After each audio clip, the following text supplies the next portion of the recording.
David Martinez gripped the steering wheel tighter as another flash of lightning illuminated the dark highway ahead. The thunderstorm had come out of nowhere, turning what should have been a simple drive home into a treacherous journey through sheets of rain and howling wind. In the back seat, his 8-year-old daughter Sophia was trying to comfort her younger brother Miguel, who was frightened by the thunder. As a single father working construction to support his family, David was always conscious of time and safety. Every minute counted when you were juggling work schedules, childcare, and the endless responsibilities of raising 2 children alone. Tonight was particularly important. They were heading home from Sophia's birthday party at her grandmother's house, and the kids were tired and cranky from the long day. The rain was coming down so hard that David's windshield wipers could barely keep up, forcing him to slow to a crawl on the normally busy highway. Most other drivers had pulled off to wait out the worst of the storm, but David pressed on, eager to get his children home and into bed. That's when he saw the figure on the side of the road. Through the rain and darkness, David could make out a motorcycle pulled over on the shoulder, its rider standing beside it in what appeared to be a futile attempt to diagnose some kind of mechanical problem.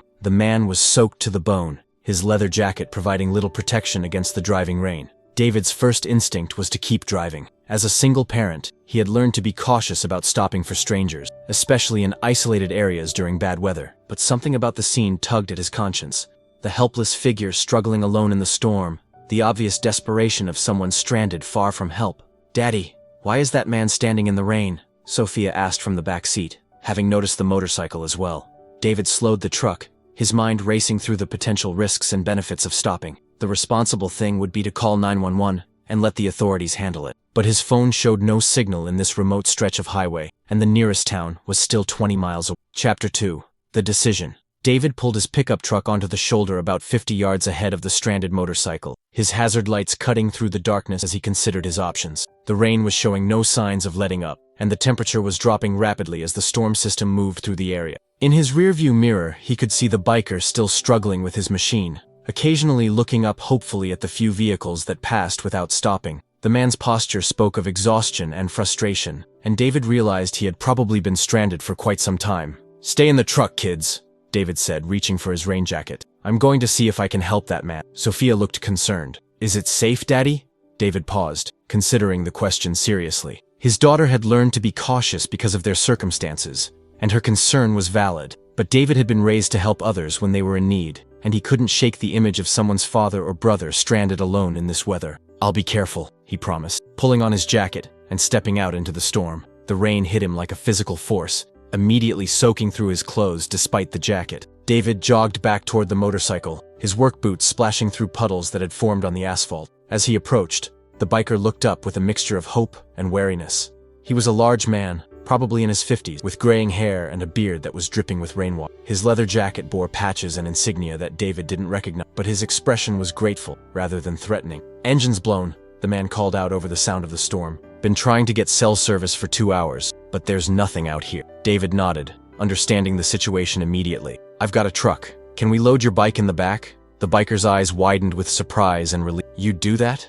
I'm headed to Phoenix, but if you could just get me to the next town, I'd be grateful." "No problem," David replied, already moving toward the motorcycle to assess how they could manage the loading process. Chapter 3. Unexpected Help. Loading a 700-pound motorcycle into the back of a pickup truck in the middle of a thunderstorm was no easy task, but David's construction experience had taught him how to move heavy objects safely and efficiently. The biker, who introduced himself simply as Steel, proved to be knowledgeable about his machine and helpful despite his obvious exhaustion. Working together, they managed to rig a makeshift ramp using some lumber David kept in his truck for work project. The process took nearly 30 minutes, with both men getting thoroughly soaked and muddy in the process.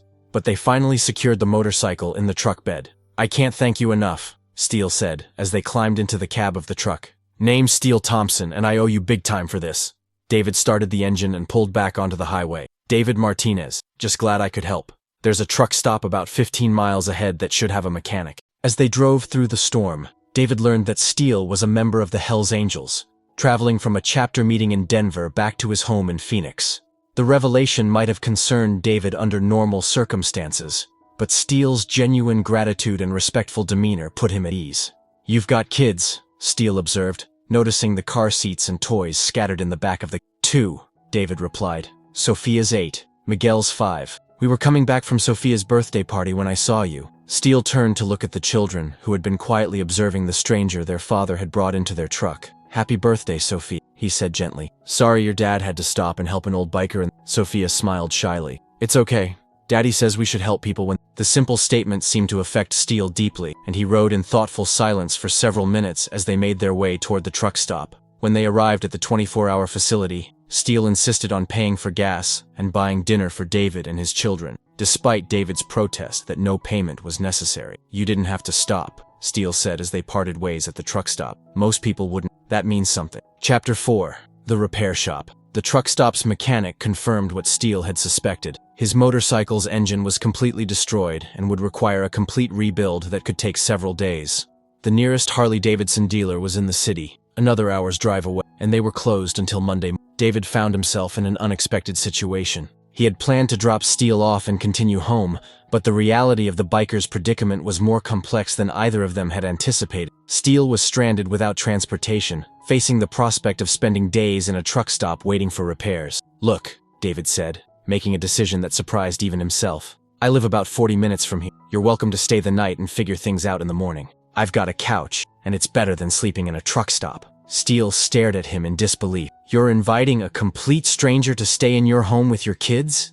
David, I appreciate everything you've done, but that's above and beyond." David considered the offer he had just made, realizing it was somewhat impulsive. But something about Steele's character during their brief interaction had convinced him that the man was trustworthy. His military bearing, his respectful treatment of the children, and his obvious gratitude all spoke to someone with strong moral principles. "My gut tells me you're good people," David said simply, "and my kids need to see that there are still decent folks in the world worth helping." The drive to David's modest suburban home was quiet, with Steele clearly moved by the unexpected kindness he was receiving. When they pulled into the driveway of the small two-bedroom house, Steele took in the well-maintained yard, the children's bicycles on the porch, and the obvious signs of a loving family home. "This is really nice," Steele said, genuinely impressed by the tidy property. "You've built something good here." David felt a surge of pride at the compliment. As a single father, he worked hard to provide stability and security for his children, and recognition of those efforts meant more than Steele probably realized. Inside the house, Steele was introduced to the family's evening routine: homework at the kitchen table, baths for the children, and bedtime stories that David read with obvious love and patience. Chapter 5. An Unexpected Guest. Steele Thompson had been a member of the Hells Angels for over 20 years, but he had never experienced hospitality quite like what he encountered in David Martinez's home. The house was modest but immaculately clean, filled with the warmth and laughter that came from a close-knit family. David's children, initially shy around the intimidating stranger, gradually warmed up to Steele as the evening progressed. He helped Sophia with her math homework, drawing on his experience as a former machinist to explain fractions in practical terms. With Miguel, he was gentle and patient, listening to the 5-year-old's endless questions about motorcycles with genuine interest. "Are you really in a motorcycle gang?" Sophia asked during dinner, her curiosity overcoming her caution. Steele smiled at the directness of the question. "It's called a club, not a gang. And yes, I am. But we're not the bad guys you see in movies. Mostly, we just like to ride together and look out for each other." David watched the interaction carefully, ready to intervene if necessary, but Steele's answers were thoughtful and age-appropriate. He spoke about brotherhood, loyalty, and the freedom of the open road without glorifying the more controversial aspects of motorcycle club culture. After the children were in bed, David and Steele sat on the front porch, sharing a beer and talking about their very different lives. Steele learned about David's struggles as a single father, working long hours in construction to support his family, while trying to be present for every important moment in his children's lives. "Their mother left when Miguel was 2, David explained. "Said she wasn't cut out for family life. It's been just the 3 of us ever since." Steele nodded with understanding. "That's tough, bro. But those kids are lucky to have you. You can see the love in this house."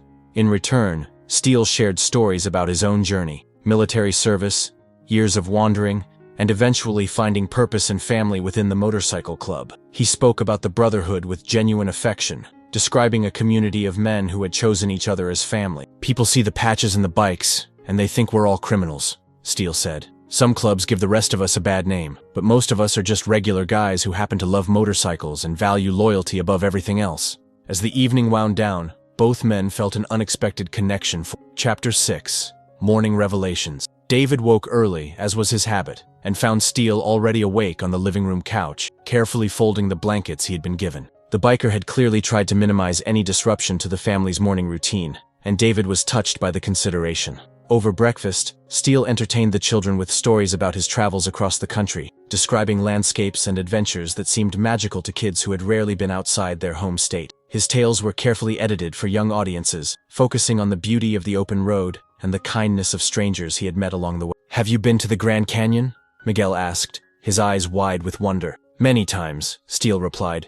"It's even more amazing than the pictures. Maybe someday your dad will take you there." David smiled at the suggestion, though he knew that family vacations were currently beyond his financial means. Every dollar went toward rent, groceries, and the basic necessities of raising 2 children on a construction worker's salary. After breakfast, David called the Harley dealer to check on repair options for Steele's motorcycle. The news was not encouraging. The engine damage was extensive, and parts would need to be ordered. The repair would cost several $1,000s and take at least a week to complete. Steele received the news with resignation rather than anger. "I've got savings to cover it," he told David, "and the club will send someone to pick me up if needed. You've done more than enough already." But David found himself reluctant to see Steele leave so soon. The biker's presence had brought an unexpected energy to their home, and the children had clearly enjoyed having a new friend to talk with. "Look," David said, "I know this sounds crazy, but you're welcome to stay until your bike is fixed.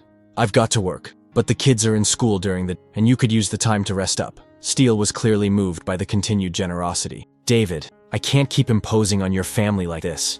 You barely know me. Sometimes you know enough," David replied, echoing the instinct that had led him to stop in the storm 2 days earlier. Chapter 7. The Phone Call. While David was at work and the children were at school, Steele found himself alone in the quiet house, reflecting on the unexpected kindness he had encountered. He had been a member of the Hells Angels long enough to understand the value of loyalty and brotherhood, but David's selfless assistance had touched something deeper. Steele pulled out his phone and dialed a number he knew by heart. The call was answered on the second ring by a gruff voice that carried the authority of leadership. "Razor here." "Razor, it's Steele. I'm calling from Arizona, and I've got a story you need." James Razor McKenzie was the president of Steele's chapter, a man who commanded respect throughout the motorcycle community. He listened intently as Steele described his breakdown, David's assistance, and the ongoing hospitality he was receiving from a complete stranger. "This guy stopped in a thunderstorm with his kids in the truck," Steele explained. "Loaded my bike, drove me to safety, invited me into his home. He's a single father working construction. Doesn't have much, but he's sharing what he has without asking for anything in return." Razor was quiet for a moment, processing the story. In the motorcycle world, acts of kindness were remembered and repaid, often in ways that surprised those who had shown the initial generosity. "What's his situation?" Razor asked. Steele described David's modest home, his obvious financial struggles, and his dedication to providing for his children. He mentioned the worn furniture, the carefully managed household budget, and the way David worked extra hours to afford even small luxuries for Sophia and Miguel. "He's good people, the kind of man who deserves better than what life's given him." Razor made notes as Steele talked, already formulating a plan. "Give me his address in detail. And Steele, don't mention this conversation to him. Some surprises are better when they're unexpected." After ending the call, Steele felt a sense of anticipation building. He had been part of the Hells Angels long enough to know that when the Brotherhood decided to show appreciation, they did it in style. The next few hours passed slowly, as Steele waited for David and the children to return home, knowing that wheels were already in motion that would change everything for this generous family. Chapter 8. Gathering the Brotherhood. Razor McKenzie's phone call to the regional Hells Angels leadership set in motion a chain of communication that spread across multiple states within hours. The story of David Martinez's kindness resonated with chapter presidents and members who understood the value of recognizing genuine goodness when they encountered it. The plan that emerged was ambitious in scope and generous in spirit. 8 different chapters would contribute to what would become one of the largest gatherings in the organization's recent history. Members from Arizona, New Mexico, Colorado, and Nevada began making arrangements to converge on David's suburban neighborhood. But this wouldn't be just a show of force or intimidation. The Hells Angels had learned that David was struggling financially, working long hours to support his family while maintaining the kind of character that led him to help strangers in storms. Their response would be practical as well as symbolic. Tommy "Wrench" Rodriguez, the club's treasurer, coordinated the financial aspects of the surprise. Each participating chapter contributed to a fund that would provide David with resources to improve his family's situation. The amount was substantial, enough to make a real difference without being so large as to seem unbelievable or overwhelming. Meanwhile, other members used their professional networks to gather additional support. The Hells Angels included men from all walks of life, contractors, mechanics, business owners, and skilled tradesmen who could offer more than just money. "This guy helped one of ours when he didn't have to," Razor explained to the assembled chapter presidents during a conference call. "He put his family at risk to help a stranger, and he's been taking care of Steele like family ever since. That kind of character deserves recognition." The logistics of organizing 800 motorcycles to arrive simultaneously at a suburban address were complex, but the club had experience with large gatherings and parades. Route coordinators mapped out approaches from multiple directions, ensuring that the arrival would be impressive but not disruptive to the neighborhood. Local law enforcement was quietly notified about the planned gathering, with club representatives explaining that this was a positive event designed to honor a good Samaritan. The police, initially concerned about such a large motorcycle presence, were reassured by the club's cooperation and transparency. As the plans solidified, Steele continued his stay with David's family, unaware that his phone call had triggered preparations for one of the most memorable surprises in Hell's Angels history. Chapter 9. The day arrives. David woke up on Thursday morning with no indication that this would be anything other than another routine day. He prepared breakfast for the children, got them ready for school, and headed off to his construction job, leaving Steele to rest and wait for news about his motorcycle repairs.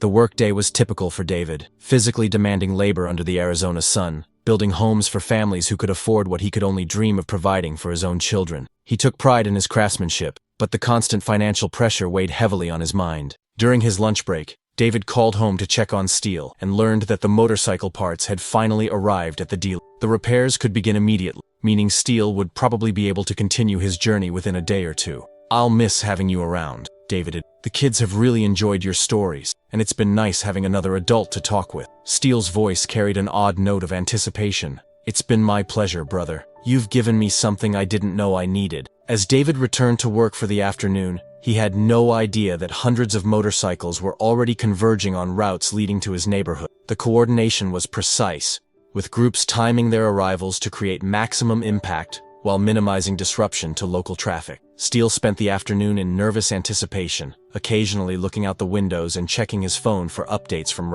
the children would be home from school soon, and David would follow shortly after. The timing needed to be perfect. At 4:30 p.m., Steele received the text he had been waiting for. 5 minutes out. Get them outside. Steele's heart raced as he prepared for what was about to unfold. He had witnessed many impressive displays of Hell's Angels solidarity over years, but nothing quite like what was approaching David's quiet suburban street. The sound started as a distant rumble, barely audible over the normal neighborhood noise, but it grew steadily stronger, becoming an unmistakable roar of hundreds of motorcycle engines approaching in formation. Steele stepped onto the front porch, knowing that David and the children would be home any minute, and that their lives were about to change in ways they could never have imagined. Chapter 10. The Arrival. David was 3 blocks from home when he heard the sound, a deep, rhythmic rumbling that seemed to shake the air itself. His first thought was that there must be construction equipment nearby, but as he turned onto his street, he realized the truth was far more extraordinary. Motorcycles filled the road as far as he could see, hundreds of them arranged in perfect formation and moving slowly toward his house. The riders wore the distinctive patches and colors of the Hell's Angels, their machines gleaming in the afternoon sunlight as they approached with ceremonial precision. David pulled into his driveway in stunned disbelief, his mind struggling to process what he was witnessing. The motorcycles continued to arrive, filling not just his street, but the surrounding blocks, creating an impressive display of organized power and brotherhood. Sophia and Miguel, who had been walking home from school, stood on the sidewalk with their mouths open, watching the incredible procession with a mixture of awe and excitement. Other neighbors had emerged from their houses, equally amazed by the unprecedented gathering in their quiet suburban neighborhood. Steele appeared on the front porch, his expression a mixture of pride and anticipation as he watched David's reaction to the surprise. The lead motorcycles had reached the house now, and their riders were dismounting with the precision of a military honor guard. Razor Mackenzie, wearing the distinctive patches of a chapter president, approached David with a formal bearing that commanded respect. He was a tall, imposing man with graying hair and eyes that spoke of years of leadership and responsibility. "David Martinez?" Razor asked, though he clearly already knew the answer. David nodded, still too shocked to speak coherently. The scale of what he was witnessing was beyond anything he could have imagined. Hundreds of Hell's Angels had converged on his modest home, transforming his quiet street into something resembling a military parade. "I'm Razor Mackenzie, president of the Phoenix chapter. We're here because of what you did for our brother Steele. You showed kindness to a stranger when you didn't have to, and that means something to us." David found his voice, though it came out shaky with emotion. "I just helped someone who needed it. Anyone would have done the same thing." Razor smiled, shaking his head. "No, brother. Most people would have kept driving. You stopped, you helped, and you opened your home to someone you didn't know. That takes character. Chapter 11. The Presentation. As the massive gathering of motorcycles settled into formation around David's house, Razor Mackenzie stepped forward with an envelope in his hand. The crowd of neighbors and onlookers had grown, with people emerging from houses throughout the subdivision to witness the extraordinary scene. "David," Razor said, his voice carrying clearly in the sudden quiet that had fallen over the gathering, "the Hells Angels have a tradition of taking care of people who take care of us.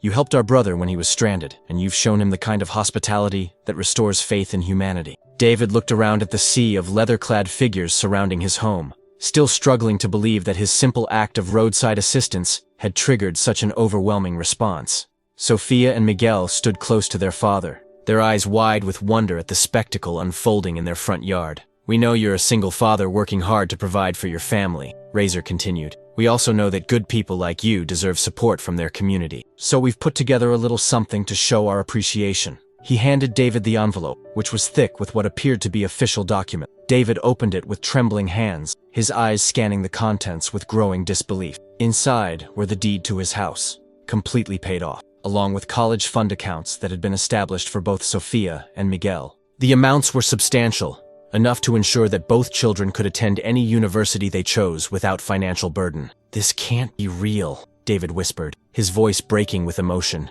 "It's real," Razor confirmed. 8 chapters contributed to make this happen. Your mortgage is paid, your kid's education is secured, and you'll never have to worry about losing your home. David sank to his knees on his front lawn, overwhelmed by the magnitude of tears streamed down his face as he realized that his family's financial struggles were over, that the constant worry about making ends meet had been lifted by the generosity of people he had never met. Sophia and Miguel rushed to their father's side, not fully understanding what was happening but recognizing the emotional significance of the moment. Steele stepped down from the porch to put a supportive hand on David's shoulder. "This is what brotherhood looks like," Steele said quietly. "You showed it to me when you stopped in that storm. Now we're showing it to you." Chapter 12. Community Response.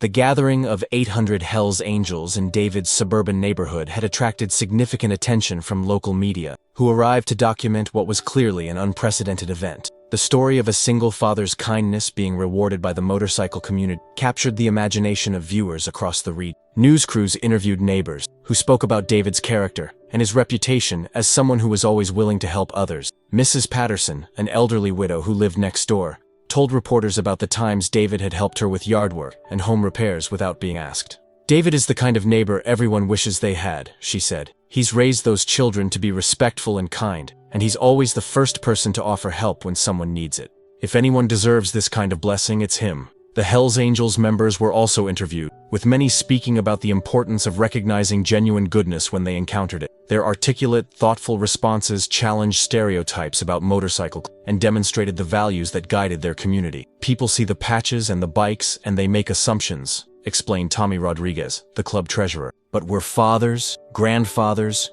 business owners, veterans. We believe in loyalty, brotherhood, and taking care of people who take care of others." Local law enforcement praised the peaceful nature of the gathering and the cooperation shown by the motorcycle club in coordinating the event. Police Chief Maria Santos noted that the Hells Angels had worked closely with her department to ensure that the surprise didn't disrupt normal neighborhood activities. "This is community policing at its best," Chief Santos told reporters. "When different groups work together to recognize and reward positive behavior, everyone benefits." The story spread beyond local media, with national news outlets picking up the tale of unexpected generosity and community solidarity. Social media buzzed with discussions about the power of kindness to create positive change, and the importance of looking beyond stereotypes to see people's true character. David found himself thrust into an unfamiliar spotlight, but he handled the attention with the same humility and grace that had characterized his initial act of kindness. He consistently deflected praise to focus on the generosity of the Hells Angel and the importance of helping others. "I just did what felt right," he told one interview. "These men have shown me what real brotherhood looks like, and I'm grateful to be part of their extended family." Chapter 13. New Beginnings. 6 months after the extraordinary gathering that changed his life, David Martinez stood in his backyard watching Sophia and Miguel play on the new swing set that had been installed by volunteer members of the Hells Angel. The financial security provided by the club's generosity had transformed not just his family's circumstances, but their entire outlook on the future. With his mortgage paid off, David had been able to reduce his work hours and spend more quality time with his children. He had also started a small contracting business, with several Hells Angels members becoming his first clients and helping him build a reputation for quality and fair deals. The college funds established for Sophia and Miguel had grown through additional contributions from club members and supporters who had heard their story. Both children were excelling in school, inspired by the knowledge that their educational dreams were now achievable regardless of their family's financial situation. Steele Thompson had become a regular visitor, stopping by whenever his travels brought him through Arizona. He had developed a genuine friendship with and had become an honorary uncle to the children, who looked forward to his stories and his gentle guidance.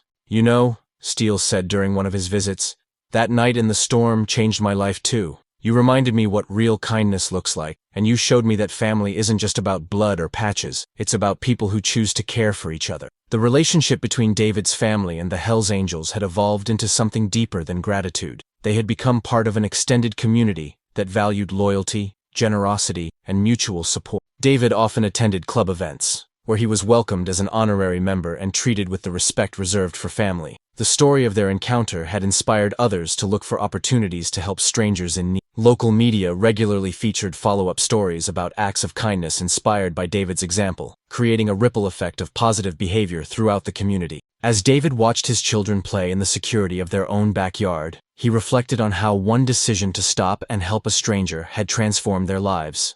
The lesson was clear: kindness creates kindness, and sometimes the smallest acts of compassion can generate the biggest changes. The sound of motorcycle engines announced Steele's arrival for another visit, and Sophia and Miguel ran to greet their honorary uncle with the enthusiasm reserved for beloved family members. David smiled, knowing that their story was far from over, and that the bonds forged in a thunderstorm would last a lifetime.